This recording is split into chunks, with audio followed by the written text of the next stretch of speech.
I want to show you how we use our Thermo-Shield. I actually call it Thermo-Ply, or Thermo-Sheath, I guess it is. We use it a little differently than some other builders, but what we do is we use it to protect our floors.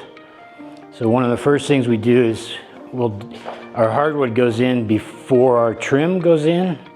So we'll go around and tape the perimeter of the room, and we leave it about an inch away from the wall so the trim carpenters can put their base on without having to worry about the floor protection. It's very important to try to get it as close as possible to eliminate any damage there. So we do that all the way around. Then we lay the Thermo-Sheath down, and we attach it, we tape all of our seams, and we don't use this tape on the floor because it leaves glue residue and stuff. That's why we use the painter's tape. And then, just seal everything up, tape all the joints, keep it as tight as possible because you don't want any debris getting underneath, because then if you step on it, it causes scratches and things like this. It's just the best product I've used. It can get wet, still stays flat. I believe, some of the other cardboard products, if they get wet, you might as well throw them away. And then another good thing about this product is you can reuse it.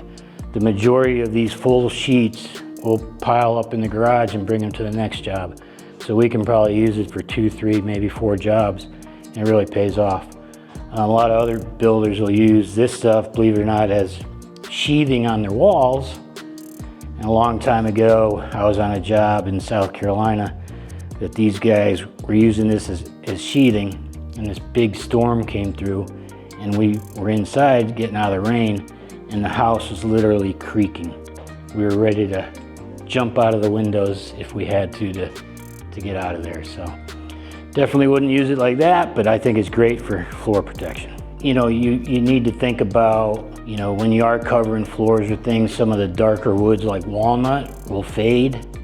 So you definitely wouldn't want a line, that isn't covered to have the exposed wood fade.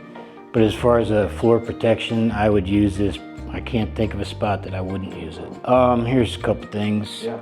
It's really thin, so you don't have to take the time, like this piece is on top of this piece. You don't have to take the time to cut everything precisely. You can lay it right on top of each other, tape it together, and you just have a little bit of a seam like that.